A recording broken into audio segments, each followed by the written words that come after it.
तो हाँ, welcome back guys for the chemical bonding part 2।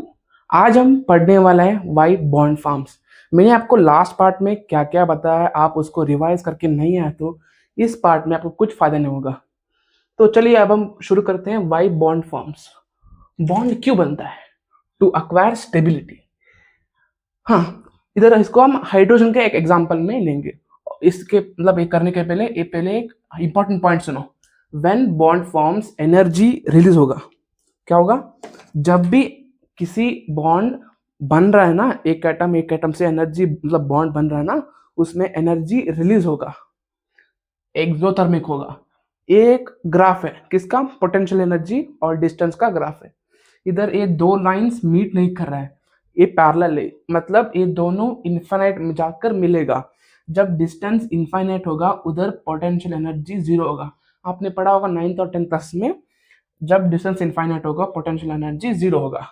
अब मान लो मेरे पास दो हाइड्रोजन एटम है, एक हाइड्रोजन एटम एक हाइड्रोजन एटम, ये दोनों मिलकर बॉन्ड बनना पड़ता है। कौन सा बॉन्ड बनेगा? बोलो।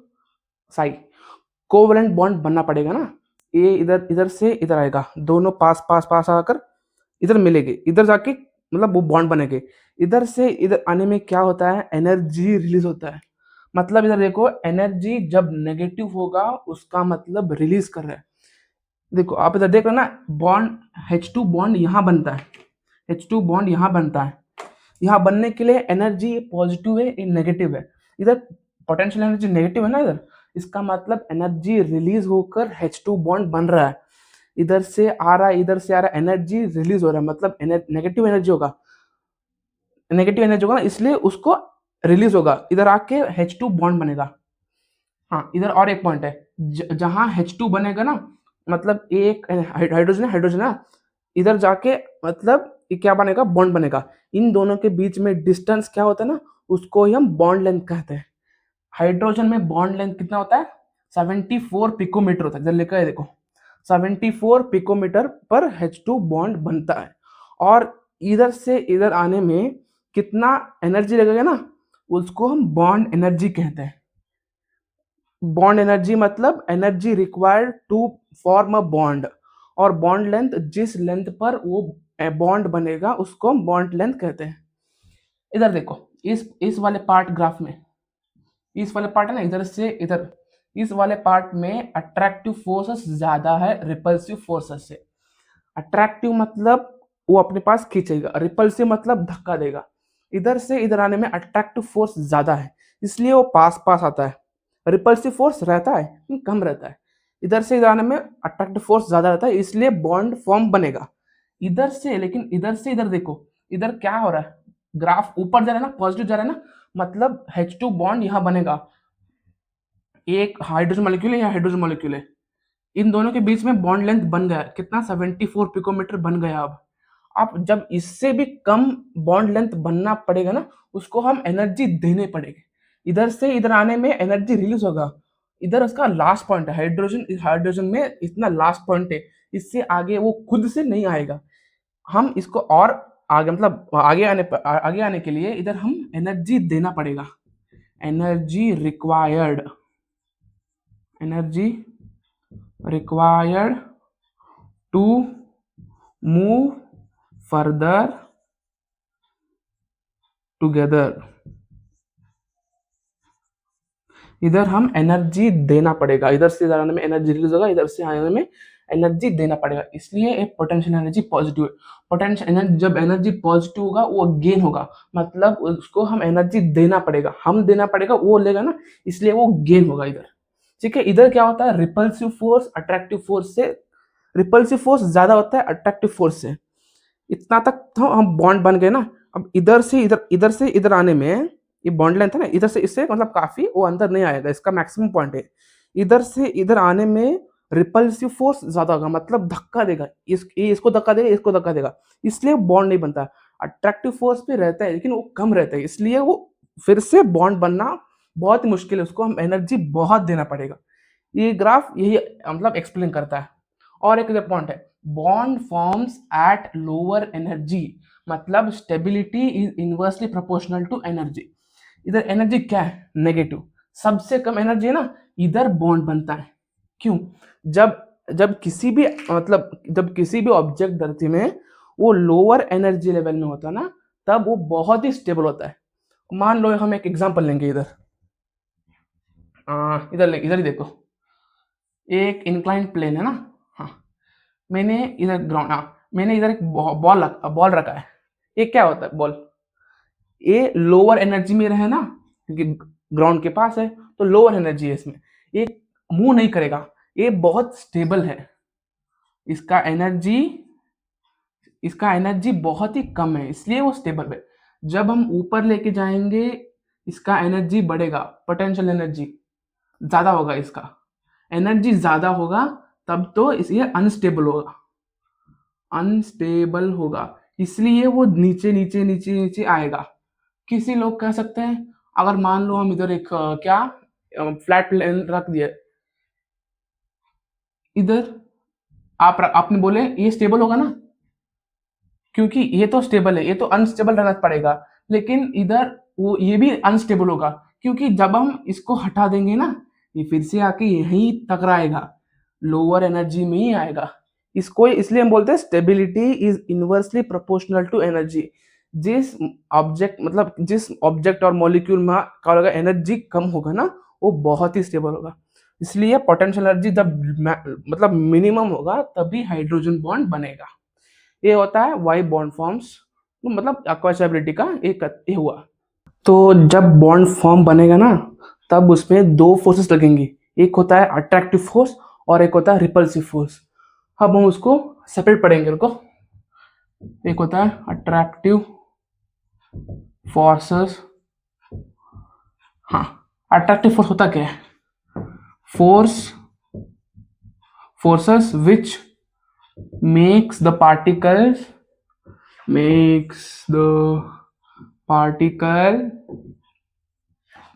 come together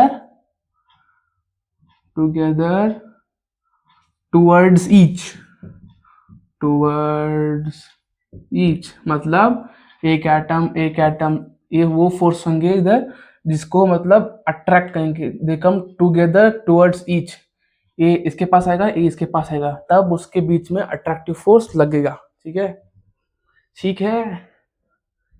हाँ, इधर एक मान लो एक एटम है ए, इधर एक एटम है बी, इसमें एक इलेक्ट्रॉन, इसमें एक इलेक्ट्रॉन, इसमें एक इलेक्ट्रॉन, इसमें एक इलेक्ट्रॉन। हाँ, इधर अट्रैक्टिव फोर्स कहाँ कहाँ लगेंगे? इधर से इधर, इधर से इधर, इधर से इधर, इधर से इधर, 4 अट्रैक्टिव फोर्स। कुछ लोग कहेंगे, शाणे लोग क्या बोलते हैं, इधर से इधर भी पॉजिटिव है, नेगेटिव है, इधर भी अट्रैक्टिव फोर्स लगेगा ना, वो भी सही है, लेकिन ये इंटरनल है। एक एटम में अट्रैक्टिव फोर्स ना, ये इंटरनल फोर्सेस है। बॉन्ड बनने के लिए दो एटम के बीच में बॉन्ड बनना पड़ेगा। ये फोर्स दो एटम के बीच में नहीं है, एक न्यूक्लियस और एक इलेक्ट्रॉन के बीच में ही है, ये बॉन्ड एटम के अंदर ही है। बॉन्ड बनने के लिए दो एटम के बाहर के, मतलब इस एटम और इस एटम के दूसरे में लगाने वाले फोर्स ही बॉन्ड में हेल्प होता है। ये भी अट्रैक्टिव फोर्स होता है, लेकिन इस अट्रैक्टिव फोर्स बॉन्ड फॉर्मेशन में कुछ काम का नहीं है। ठीक है, तो हम इसे नहीं काउंट करेंगे। हाँ, ये होता है अट्रैक्टिव फोर्स। रिपल्सिव फोर्स कहाँ कहाँ होता है? इधर से इधर, इधर से इधर, इधर से इधर, इधर से इधर, इधर से इधर। इधर भी होता है, इधर भी रिपल्सिव फोर्स रहता है, लेकिन बॉन्ड फॉर्मेशन में उसका काम कुछ भी नहीं होता है। इसलिए इंटरनल मतलब एक ही एटम में रिपल्सिव फोर्स है ना, इसलिए इसका मतलब बॉन्ड फॉर्मेशन में कुछ काम नहीं है, इसको हम मिटा देंगे। हाँ, अब गिनो अट्रैक्टिव फोर्स कितना होता है? अट्रैक्टिव कितना है, गिनो। एक दो, नहीं, 1 2 3 और 4 अट्रैक्टिव फोर्स। रिपल्सिव फोर्स कितना होता है? रिपल्सिव कितना, गिनो। 1 2 3 4 5 है ना। 5 रिपल्सिव फोर्स। इधर लिखेंगे हम कहाँ कहाँ अट्रैक्टिव फोर्स लगाएंगे।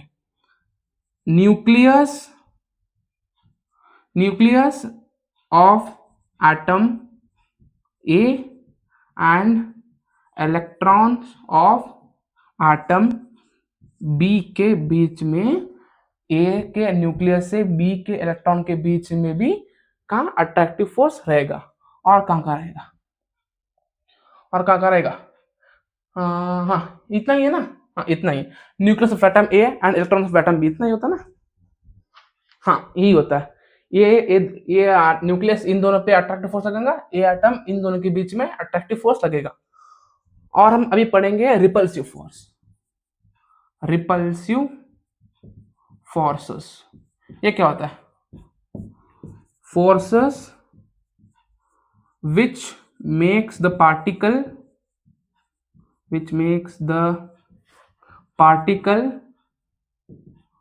to move forwards, no, to move opposite to each other, opposite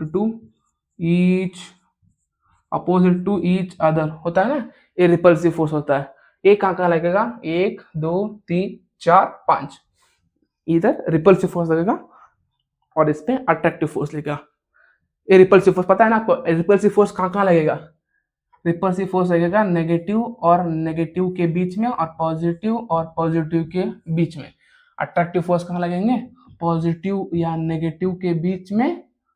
और मतलब मान लो ये भी होता है, दोनों सेम ही है, पॉजिटिव नेगेटिव और नेगेटिव पॉजिटिव के बीच में अट्रैक्टिव फोर्स लगेगा। इधर एक बहुत ही इंपॉर्टेंट पॉइंट लिखेंगे, देखो मतलब 5 स्टार रेटिंग इसको। Bond forms only when number of attractive force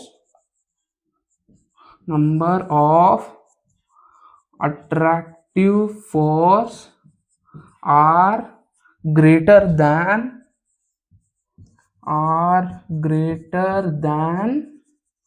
repulsive forces।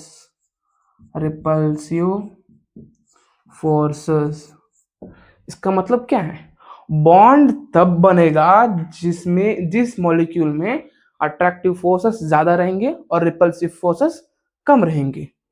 Atom है ना ये, हाइड्रोजन, इसके बीच में मान लो मतलब अट्रैक्टिव फोर्स ज्यादा है रिपल्सिव फोर्स के। अट्रैक्टिव फोर्स ज्यादा है तो पास में आएगा ना, इधर लिखा है ना, makes come towards together each. Attractive force ज्यादा है ना, इसलिए पास आके बॉन्ड बनेगा। अगर इन दोनों एटम के बीच में रिपल्सिव फोर्स ज्यादा है तो ये दूर भागेगा, यहां बॉन्ड नहीं बनता है। यही बोलता है bond forms only when number of attractive forces are greater than repulsive forces. इधर गिनो, अट्रैक्टिव फोर्स 4 है, रिपल्सिव फोर्स 5 है, यहां बॉन्ड बनेगा क्या, बोलो बॉन्ड बनेगा, नहीं बनेगा। क्यों नहीं बनेगा, रिपल्सिव फोर्स 5 है, अट्रैक्टिव फोर्स 4 है। बॉन्ड बनने के लिए मतलब रिपल्सिव फोर्स अलाउ ही नहीं करते बॉन्ड बनने के लिए।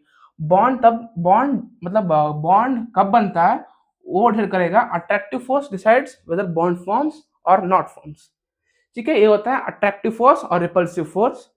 और एक हैशटैग इंपॉर्टेंट पॉइंट, इसको याद रख के आप कर सकते हो। आपके स्कूल के एग्जाम में ही ये पूछेगा, एक एग्जांपल होगा, Y He2 doesn't form।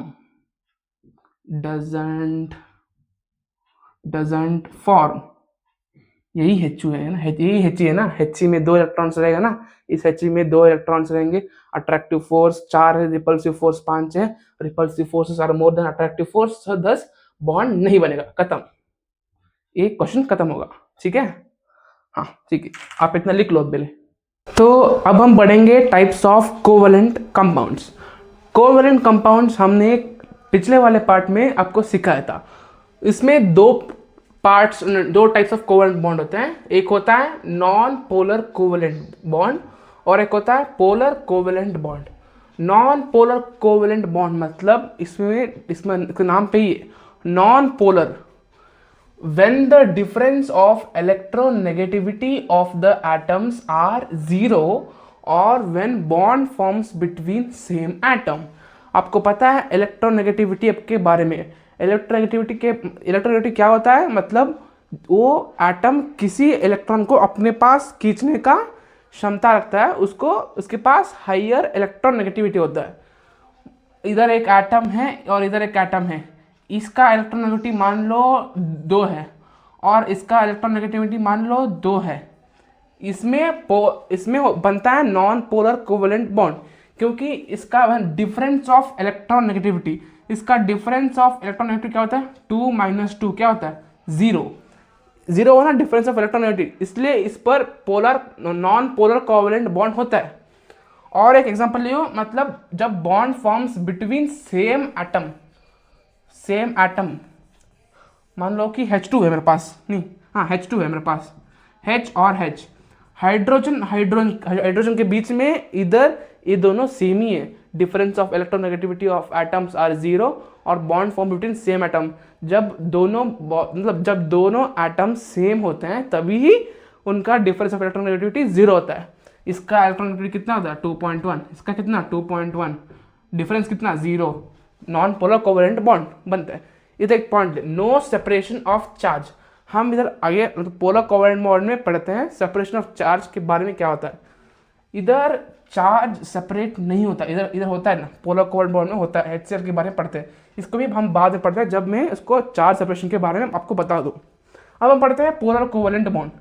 when the covalent bond between those the covalent bond formed between those atom which has different electron negativity, मतलब इधर एक एटम है, इधर एक एटम है, इसका मान लो इलेक्ट्रॉन नेगेटिविटी 5 है, इसका मान लो 3 है, इसका डिफरेंस ऑफ इलेक्ट्रॉन नेगेटिविटी कितना होता है, 5 - 3 2, इसका 0 नहीं है ना।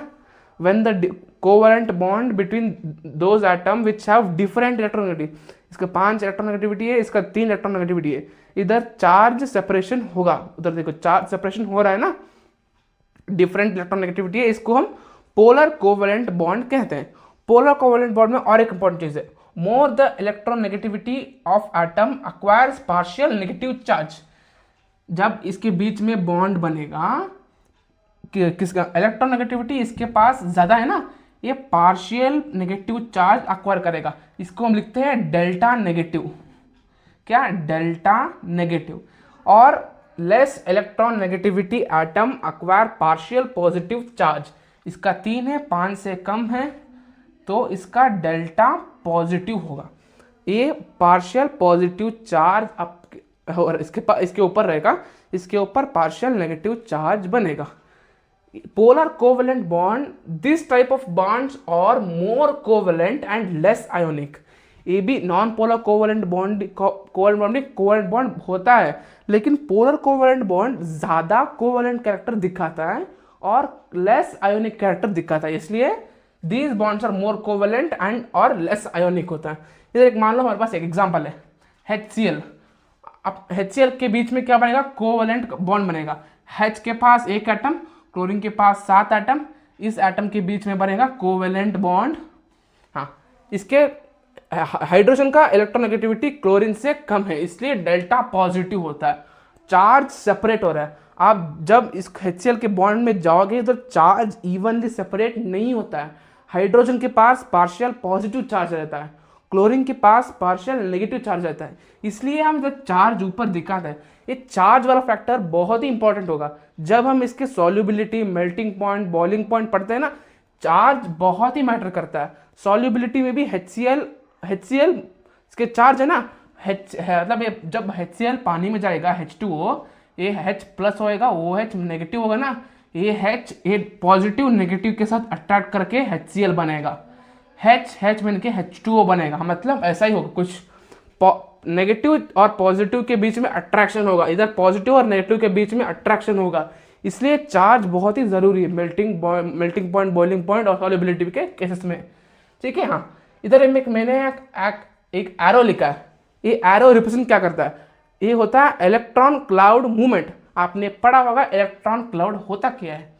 एक न्यूक्लियस के एक एटम है, इसका न्यूक्लियस A है, इसका इलेक्ट्रॉन कहीं भी हो सकता है। मान लो इसका एक स्पेसिफाइड एरिया नहीं होता है इलेक्ट्रॉन का, मतलब वो कहीं भी घूम सकता है। इधर इलेक्ट्रॉन क्लाउड होता है इसको, मतलब इस क्लाउड के बीच में इलेक्ट्रॉन आपको कहीं भी मिलेगा। ये होता है इलेक्ट्रॉन क्लाउड। ये क्या बोलता है? Electron cloud movement. हाइड्रोजन के इलेक्ट्रॉन क्लाउड क्लोरीन के साथ, क्लोरीन की तरफ हल्का सा मुड़ेगा। इधर यही लिखा देखो मैंने, इलेक्ट्रॉन क्लाउड मूवमेंट। हाइड्रोजन का इलेक्ट्रॉन क्लाउड क्लोरीन के पास, मतलब क्लोरीन के साथ के टुवर्ड्स घूम मतलब जाएगा, इसलिए इलेक्ट्रॉन को बोलते हैं इलेक्ट्रॉन क्लाउड मूवमेंट। ये होता है कोवैलेंट कंपाउंड्स, नॉन पोलर जिसमें इलेक्ट्रॉन डिफरेंस नहीं होता है, और होता है पोलर कोवैलेंट बॉन्ड जिसमें इलेक्ट्रॉन नेगेटिविटी डिफरेंस होता है। More electronegativity will get partial negative charge और less electronegativity will acquire positive मतलब पार्शियल पॉजिटिव चार्ज। ये होता है टाइप्स ऑफ कोवैलेंट बॉन्ड्स। मतलब ये मतलब आगे वाले चैप्टर में बहुत ही इंपॉर्टेंट होगा, तो आप प्लीज इसको लिख दो और रिवाइज करो, ठीक है।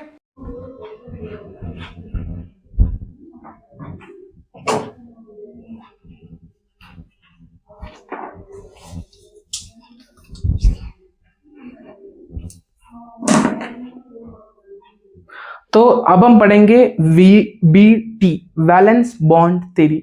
इस चैप्टर में ऐसा ही और दो थ्योरीज है। इस चैप्टर में मेनली तीन थ्योरीज होता है। एक होता है वैलेंस बॉन्ड थ्योरी, और एक होता है VSEPR, उसका मतलब valence shell electron repulsion theory, और एक होता है मॉलिक्यूलर ऑर्बिटल थ्योरी MOT। इस वैलेंस बॉन्ड थ्योरी और VSEPR से क्वेश्चंस ज्यादा आएंगे एग्जाम में कंपेयर टू MOT। MOT में भी क्वेश्चंस आएंगे लेकिन उतना नहीं आएंगे क्वेश्चंस, ये बहुत ही इंपॉर्टेंट है। अब वैलेंस बॉन्ड थ्योरी पढ़ेंगे। It explains the formation of covalent and coordinate bond. Covalent bond हम बोलते थे शेयरिंग ऑफ इलेक्ट्रॉन होगा। शेयरिंग ऑफ इलेक्ट्रॉन कैसा होगा ये बताएगा। वैलेंस बॉन्ड थ्योरी बताएगा शेयरिंग कहाँ और कैसे होगा। It states covalent bond forms when there is a overlap formed between two half filled atomic orbitals. Two half filled atomic orbitals जरूरी नहीं है, फुल एटॉमिक ऑर्बिटल में भी मतलब क्या शेयरिंग होगा, उसे हम नेक्स्ट एग्जाम्पल में पढ़ेंगे CH4 में। अब देखो इधर हम एक एग्जाम्पल लेंगे H2। H2 में H का कॉन्फिगरेशन क्या होगा? 1s1 वैलेंस शेल में होगा। H 1s1 एक इलेक्ट्रॉन, इस H में 1s1 एक इलेक्ट्रॉन। H2 पढ़ रहे हैं ना। इधर एक इलेक्ट्रॉन, इधर एक इलेक्ट्रॉन, दोनों हाफ फील्ड है ना, दोनों मिलके एक H इसमें एक ऑर्बिटल है, इसके हाइड्रोजन इसके एक ऑर्बिटल में हाफ फील्ड है, ये दोनों मिलके कंबाइन कर लेगा, ओवरलैप, ऐसा ओवरलैप होगा ये। उसके मिलकर H और H मिलके एक इलेक्ट्रॉन एक ही और एटॉमिक ऑर्बिटल में आकर फुल हो जाएगा। देखो ये इलेक्ट्रॉन अब इसमें आएगा, इसमें आएगा। लास्ट पार्ट में पढ़े थे ना, दो होगा ना, वो दो कैसे बनेंगे, ये बैलेंस बॉन्ड थ्योरी पढ़ेगा। Overlap of atomic half field atomic orbitals. इधर हम और एक एग्जांपल लेंगे ऑक्सीजन का। 1s1 1s1 2s2 2p4। Oxygen का वैलेंस शेल का इधर हम मतलब डब्बे में इलेक्ट्रॉन्स दिखा रहे हैं। ये क्या होगा? 2s2 2p4 2s2 और 2p4 होगा ना, होगा ना। 2s2 वैलेंस शेल है ना रे, दिखाई नहीं दे क्या? ऑक्सीजन के 2s2 2p4 2s2 2p4। इसमें 2s2 में एक ऊपर एक नीचे, मतलब इलेक्ट्रॉन लिखने का तरीका है 2s2, और इसमें 1 2 3 4 1 2 1 2 3 4। अब हुआ ना, इधर आपको हाफ फील्ड ऑर्बिटल्स कितना दिखाई दे रहा है? इस ऑक्सीजन पे हाफ फील्ड ऑर्बिटल्स 2 हैं, और इस ऑक्सीजन पे हाफ फील्ड ऑर्बिटल्स 2 हैं। दोनों मिलकर ऐसा चिपक जाएगा, चिपकेगा, ओवरलैप हो जाएंगे, इसलिए कोवैलेंट बॉन्ड बनेगा। इसके और इसके बीच में क्या बनेगा? ओवरलैपिंग होगा, और ये इलेक्ट्रॉन इसको भी मिलेगा, ये इलेक्ट्रॉन इसको भी मिलेगा। इसी तरह इसके बीच में ओवरलैप बनेंगे, ये इलेक्ट्रॉन इसको भी बिलोंग करेगा, ये इलेक्ट्रॉन इसको भी बिलोंग करेगा। इन दोनों मतलब ओवरलैपिंग बन के ऑक्सीजन O2 बनेगा। मैंने आपको एक बात बोला था, टू हाफ फील्ड होना जरूरी नहीं है, ये आप लिख लो। अब मैं एक और एग्जांपल लूंगा, लिख लिया? हाँ। अब हम एक और एक एग्जांपल लेंगे जिसमें फुल ऑर्बिटल्स है, मतलब फुल फील्ड ऑर्बिटल्स है। आप बोलेंगे भैया उधर जगह ही नहीं है, फुल हो गया, और एक इलेक्ट्रॉन कैसे आएगा उधर? ऑर्बिटल मतलब ओवरलैप होगा ना, उधर इलेक्ट्रॉन आएगा ना। फुल फील्ड में दो, मतलब एक ऑर्बिटल में दो ही होगा ना, मतलब क्या इलेक्ट्रॉन भरने का। उधर दो होने के वजह भी और एक इलेक्ट्रॉन आएगा, देखो कैसा होगा।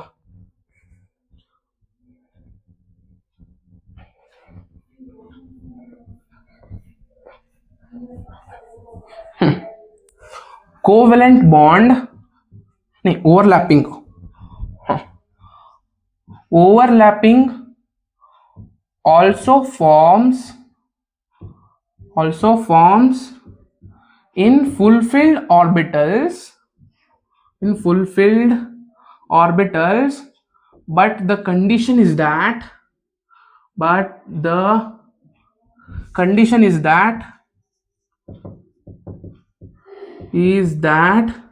before bonding they must be half filled. इसका मतलब क्या समझा नहीं ना, they must be half filled. इसका मतलब मैं एक एग्जांपल समझाऊंगा। एग्जांपल, केमिस्ट्री एग्जांपल से ही समझ नहीं आएगा, डेफिनेशन सिर्फ हमें समझने के लिए एक बार मतलब पहले बार पढ़ने के लिए एग्जांपल लेके समझना पड़ेगा, और एक बार जब आप रिवाइज करेंगे तब आप डेफिनेशन पढ़ो। एग्जांपल है CH4, कार्बन इधर, हाइड्रोजन हाइड्रोजन हाइड्रोजन हाइड्रोजन, कैसे बनेगा 1 2 3 4 मिलके CH4 बनेगा ना। इसको हम एक डायग्राम के रूप में देखेंगे, रुको।